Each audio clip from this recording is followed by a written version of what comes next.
कलकत्ता के भवानीपुर के अंदर आनंद अपार्टमेंट है। यहाँ पर 5 मार्च 1990 को एक लड़की के साथ बहुत ही गलत हुआ था। लड़की की उम्र महज 16 साल होती है, जो 3rd फ्लोर पर रहा करती।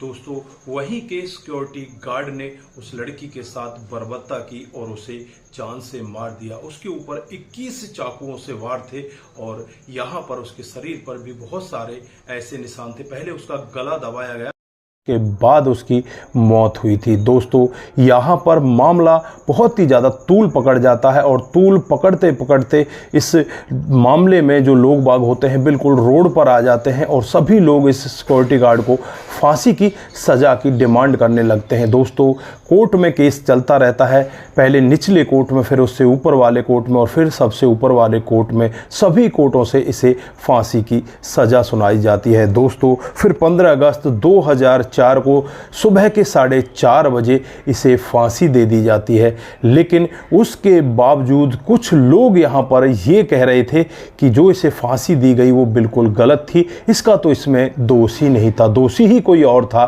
दोस्तों, क्या थी पूरी सच्चाई? अगर आप लोग भी पूरे मामले को डिटेल से जानना चाहते हैं तो वीडियो को जरा सा भी स्किप ना करें, लास्ट तक वीडियो को जरूर देखिएगा। आगे बढ़ने से पहले हमारी वही रिक्वेस्ट कि जो हमारे चैनल के साथ नए हैं कृपया करके चैनल को फॉलो कर लें, बेल आइकन को जरूर प्रेस करें। नमस्कार, जय हिंद। आप देख रहे हैं APH न्यूज राहुल रावत के साथ। दोस्तों, आज की जो हकीकत की घटना आप लोगों को बताने जा रहा हूं, ये कलकत्ता के भवानीपुर के अंदर एक आनंद अपार्टमेंट पड़ता है, इसी की हकीकत की घटना है। यहाँ पर तीसरी मंजिल पर नागर दास पौर नाम का एक व्यक्ति जो अपनी पत्नी यशोमती बेन के साथ और 2 बच्चों के साथ बड़े आराम से रहा करता है। दोस्तों, यहाँ पर इसके बेटे का नाम भवेश पारे होता है, बेटी का नाम हेतल पारे होता है, जिसकी उम्र 16 साल होती है। इनका ज्वेलरी का बिजनेस होता है। और दोस्तों, एक पहलू तो यहाँ पर इस कहानी का ये होता है और दूसरा पहलू जो इस कहानी का होता है वो होता है धनंजय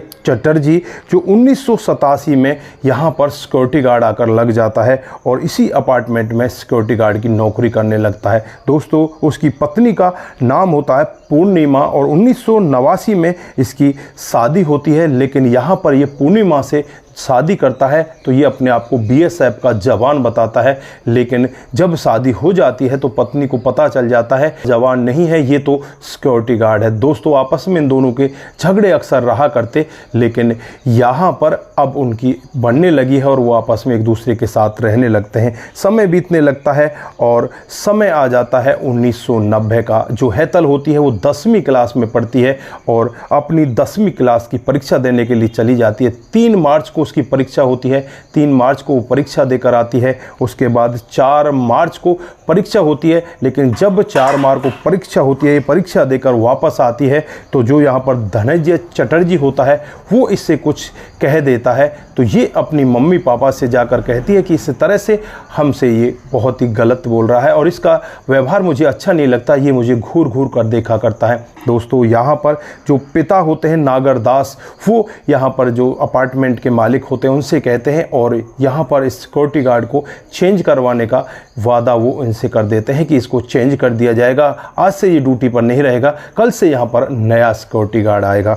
दोस्तों, 5 मार्च 1990 का वाक़या होता है जब यहाँ पर यही धनंजय चटर्जी वापस इसी बिल्डिंग में सिक्योरिटी गार्ड की नौकरी करने के लिए आ जाता है। जो बेटी होती है वो तो स्कूल में गई हुई थी, उसका पेपर था और यहाँ पर जो पिता और भाई होते हैं वो अपने बिजनेस पर चले जाते हैं और जो माँ होती है वो मंदिर में पूजा करने के लिए चली जाती है। और 5 मार्च को यहाँ पर शाम के वक्त रहा होगा, करीब 4:30 पौने 5 बजे का वक्त रहा था। तब यहाँ पर जो बेटी है वो घर के अंदर होती है और जो सिक्योरिटी गार्ड होता है उसका मालिक भी यहाँ पर आता है, जो उसका मैनेजर होता है वो यहाँ पर सिक्योरिटी गार्ड के बारे में पूछताछ करता है। तो यहाँ पर बताया जाता है कि सिक्योरिटी गार्ड तो 3rd फ्लोर पर गया हुआ है, वो 3rd बिल्डिंग में गया हुआ है। वहाँ जाए हुए उसे करीब करीब 20 मिनट हो जाते हैं। जब उससे पूछताछ की जाती है कि तुम कहाँ पर हो, तो यहाँ पर वो ऊपर से ही खिड़की से आवाज़ लगाता है और कहता है कि मैं तो यहाँ पर हूँ, मैं नीचे आ रहा हूँ। दोस्तों, उसके बाद यहाँ पर ये नीचे आ जाता है और नीचे आने के बाद वो वापस यहाँ से चला जाता है। लेकिन यहाँ पर जब इस लड़की की माँ यशोमती आती है तो अपने दरवाजे को खोलने की कोशिश करती है, लेकिन दरवाज़ा खुल ही नहीं रहा था। दोस्तों आनन फानन में ही यहाँ पर वो शोर मचाने लगती है। अड़ोसी पड़ोसी वहाँ पर इकट्ठा हो जाते हैं और अड़ोसी पड़ोसियों की मदद से उस दरवाजे को तोड़ा जाता है।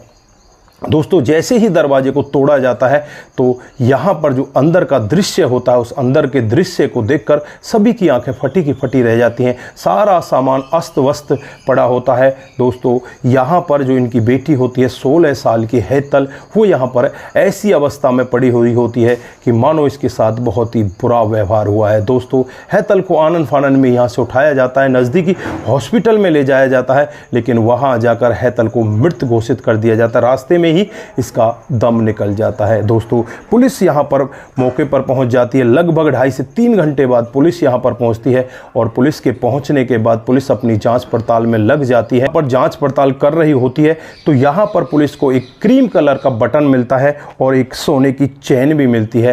दोस्तों पुलिस इस सोने की चेन के बारे में जानकारी जुटाने लगती है तो वहीं पर एक काम करने वाला व्यक्ति बताता है कि साहब ये तो सोने की चेन मेरी है और मैंने इस धनंजय चटर्जी को ये सोने की चेन दी थी, शायद वही यहाँ पर इसको छोड़कर गया है। दोस्तों अब क्रीम कलर का बटन भी यहाँ पर यही अंदाज़ा लगाया जा रहा था कि ये भी बटन जो धनंजय चटर्जी है उसी का है। दोस्तों अब पुलिस सारे एंगलों से जांच पड़ताल में लग जाती है। धनंजय चटर्जी के बारे में पता किया जाता है तो वहाँ पर धनंजय चटर्जी होता ही नहीं। दोस्तों अब पुलिस यहाँ पर अपनी पूरी ताकत झोंक देती है और जब पिता और माँ से बातचीत की जाती है तो दोनों के बयान इसी तरह के आते हैं। पिता यहाँ पर कहता है कि मेरी बेटी के साथ ये सिक्योरिटी गार्ड छेड़छाड़ करता था, इसीलिए मैंने इसको चेंज करवाया था। दोस्तों यहाँ पर माँ से भी कहा जाता है तो माँ यहाँ पर ये कह रही थी कि जब मैं यहाँ पर जो लिफ्ट वाला व्यक्ति होता है उससे पूछती हूँ कि यहाँ पर कोई बंदा ऊपर गया है तो लिफ्ट वाला व्यक्ति यहाँ पर यही कहता है कि धनंजय चटर्जी ऊपर किसी काम को करने के लिए गया था और अब वही यहाँ पर दिखाई नहीं दे रहा। दोस्तों माता पिता का शक पूरा का पूरा उस सिक्योरिटी गार्ड के ऊपर होता है। दोस्तों पुलिस का शक भी सिक्योरिटी गार्ड के ऊपर होता है और जो तमाम यहाँ पर गवाह होते हैं, जो आसपास के लोग होते हैं, वो सब यही कहते हैं कि हमने उसको बिल्डिंग के अंदर जाते हुए देखा था।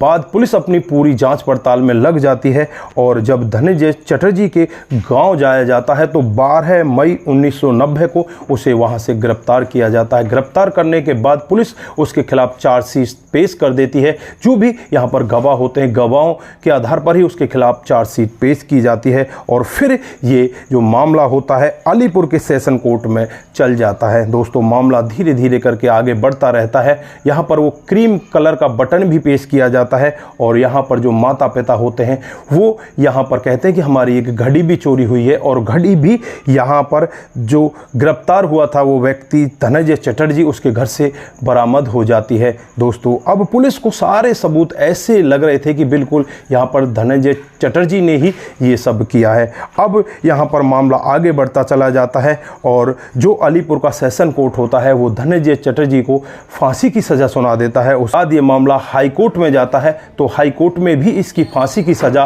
बरकरार रखी जाती है। उसके बाद ये मामला सुप्रीम कोर्ट में चला जाता है, वहाँ पर भी ये फांसी की सज़ा बरकरार रखी जाती है। दोस्तों 25 जून 2004 को इसको फांसी की जो डेट है वो निश्चित कर दी जाती है। 25 जून 2004 को इसको फांसी होनी है।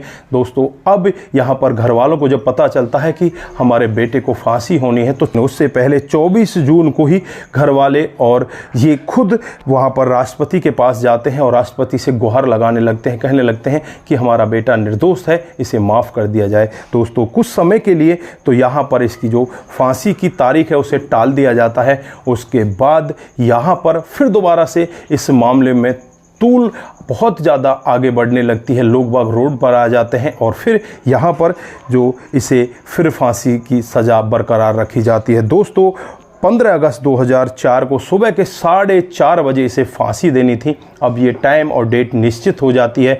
यहाँ पर जो धनंजय चटर्जी होता है वो बार बार यही कह रहा था, कोर्ट में भी उसने यही कहा था कि मैं निर्दोष हूँ, मुझे फंसाया जा रहा है।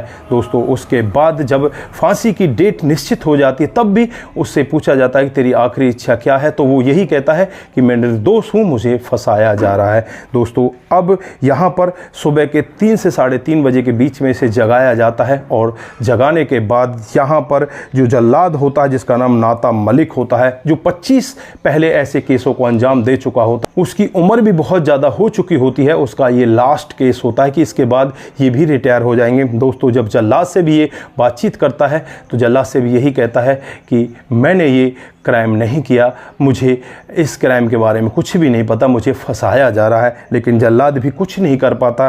दोस्तों, सुबह के 4:30 बजे इसे फांसी दे दी जाती है। उसके बाद डॉक्टरों की टीम यहाँ पर आती है और तब तक डॉक्टर इसे मृत घोषित नहीं कर देते, तब तक ये फांसी के फंदे पर लटका रहता है। दोस्तों, फिर इसे फांसी के फंदे पर से उतारा जाता है और जब घर वालों से बातचीत की जाती है कि इसकी डेड बॉडी को ले जाओ, घर वाले यहाँ पर यही सोच रहे थे कि इसने बहुत ही घिनौना, बहुत ही गलत काम किया है, इसलिए घर वाले अब इस डेड बॉडी को लेने से भी मना कर देते हैं। पुलिस प्रशासन ही इसकी अंतिम क्रियाक्रम करता है। दोस्तों, ये मामला यहीं पर नहीं थमता। उसके बाद यहाँ पर कुछ जर्नलिस्ट और कुछ ऐसे सामाजिक लोग होते हैं जो यहाँ पर इस आवाज़ को उठाने लगते हैं और कहने लगते हैं कि इसके साथ में बहुत ही गलत हुआ है, इसे गलत फांसी दी गई है, ये तो इसका मुजरिम है ही नहीं। दोस्तों, जब पूरी डिटेल से खंगाला जाता है तो पता चलता है कि जब लड़की का पोस्टमार्टम हुआ था तो उसमें पता चलता है कि उसका गला दबाया गया, उसके साथ कुछ गलत भी किया गया था। लेकिन यहाँ पर गलत करने के साथ साथ उसके शरीर पर तो कुछ ऐसे निशान होने चाहिए थे कि जिसकी वजह से पता चल सके कि इसके साथ में गलत हुआ। उसके शरीर पर ऐसा कोई भी निशान अलग से दिखाई नहीं दिया जिससे कि ये पता चल सके कि उसके साथ ज़बरदस्ती हुई थी। यहाँ पर तो ये अंदाज़ा उनकी बातों से लग रहा था कि यहाँ पर इस लड़की के साथ जो भी कुछ हुआ था इसकी मर्जी के साथ हुआ था। दोस्तों, अब यहाँ पर जो घड़ी की बात आती है, जो घड़ी यहाँ पर धनंजय चटर्जी के घर से बरामद की जाती है, वो घड़ी के बारे में भी यहाँ पर पुलिस जांच पड़ताल करती है, क्योंकि यहाँ पर जो नागर दास होता है वो कहता है कि मुझे ये घड़ी वापस चाहिए, हमारी घड़ी है, इसने हमारी घड़ी को चोरी किया है। दोस्तों, जब यहाँ पर नागर दास का बिल मिलाया जाता है और उसमें जो सीरियल नंबर होता है उस सीरियल नंबर को मिलाया जाता है तो वो सीरियल नंबर भी अलग होता है। यहाँ पर ये स्पष्ट हो जाता है कि जो घड़ी होती है वो यहाँ पर धनंजय चटर्जी ने खुद खरीदी थी और इस पर सीरियल नंबर भी अलग होता है। भी उसका कोई क्राइम दिखाई नहीं देता कि उसके ऊपर ये इल्ज़ाम लगाया गया था कि उसने घड़ी को चोरी किया है। दोस्तों, दूसरी तरफ यहाँ पर वो जब छत पर गया था तो वहाँ पर 20 ही मिनट रुका था और 20 मिनट में एक व्यक्ति कैसे एक महिला के ऊपर 21 बार चाकुओं से वार कर सकता है, कैसे उसके साथ अपनी हवस को पूरा कर सकता है, कैसे उसके गले को दबाकर उसे मार सकता है और फिर यहाँ पर सीढ़ियों के रास्ते वो नीचे भी जा सकता है। दोस्तों, इसमें बहुत सारे पेच फंसते हुए दिखाई देते रहते हैं। देता है जिन लोगों ने यहाँ पर ये बयान दिए थे कि यहाँ पर जो धनंजय चटर्जी है वही ऊपर गया था, वो लोग सभी के सभी इस धनंजय चटर्जी से जलते थे, शायद इस वजह से उन्होंने ऐसा बयान दिया होगा। तो दोस्तों, यहाँ पर आप लोग क्या कहना चाहते हैं? फांसी होने के बाद भी ये सवाल लोगों के जहन में क्यों घूम रहे हैं? क्या यहाँ पर वाकई में ही धनंजय चटर्जी बेगुनाह था, उसे फंसाया गया था? आपकी क्या राय है? अगर आप लोग इस केस के बारे में ज़रा सा भी जानते हैं तो इस केस के बारे में आप लोग हमारे साथ कमेंट करके बता सकते हैं। तो दोस्तों, ये थी आज की हकीकत की घटना, आप लोगों ने सुनी, आपका बहुत बहुत धन्यवाद। आप सभी इसी तरह से हमारे साथ बने रहें, इसी तरह से और किसी नए केस का हम खुलासा आपके साथ अगले वीडियो में ज़रूर करेंगे। तो दोस्तों, इस वीडियो में अपनी राय ज़रूर देकर जाएं। आप सभी का बहुत बहुत धन्यवाद। नमस्कार, जय हिंद, जय भारत।